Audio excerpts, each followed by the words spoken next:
ಮರದ್ದು. Next ಅದ್ರ ಹಿಂದೆ English ಅಲ್ಲಿ ಏನ್ ಹೇಳ್ತಾರೆ ಅಂತ ಹೇಳಿ, ಮತ್ತೆ ಅದರ ಕೆಳಗಡೆ ಅದರ ವೈಜ್ಞಾನಿಕ ಹೆಸರುಂಟು.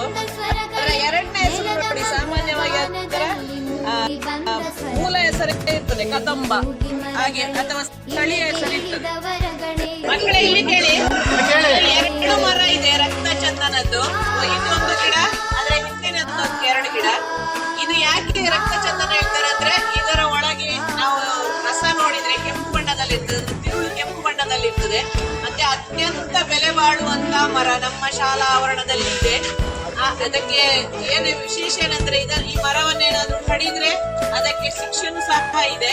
ಮತ್ತೆ ಅದನ್ನು ಪೋಷಿಸುವ ಕೆಲಸ ನಮ್ದೆ. ನಮ್ಮ ಕರ್ನಾಟಕ ರಾಜ್ಯದ ಅತ್ಯಮೂಲ್ಯವಾದಂತಹ ಮರ ಇದು. ಆ ಮರದ ಹೆಸರು ರಕ್ತ ಚಂದನ, ಇಂಗ್ಲಿಷ್ ಅಲ್ಲಿ ರೆಡ್ ಸ್ಯಾಂಡಲ್ ವುಡ್. ನೆಕ್ಸ್ಟ್ ವೈಜ್ಞಾನಿಕ ಹೆಸರು ಪೀರೋಕಾರ್ಪಸ್ ಸೆಂಟಾಲಿನಸ್ ಅಂತ ಹೇಳಿ. ಈ ಮೂರು ಹೆಸರುಗಳು ನಮಗೆ ಯಾವಾಗಲೂ ಗೊತ್ತಿರಬೇಕು. ಮತ್ತೆ ಇಂಥ ಅಮೂಲ್ಯ ಮರಗಳನ್ನು ರಕ್ಷಣೆ ಮಾಡುವುದು ನಮ್ಮ ಕೆಲಸ ಆಗಿರ್ತದೆ. ಅದರಿಂದ ಮಕ್ಕಳೇ, ಯಾವುದೇ ಶಾಲೆ ಯಾವುದೇ ಮರಗಳನ್ನು ಕಡಿಯಲಾಗಿ ಎಲೆ ಬಸವನ ಪಾದದಾಗಿ, ದನದ ಪಾದದಾಗಿದೆ. ಅದರಿಂದಾಗಿ ಇದಕ್ಕೆ ಬಸವನ ಪಾದ ಅಂತ ಕರೀತಾರೆ.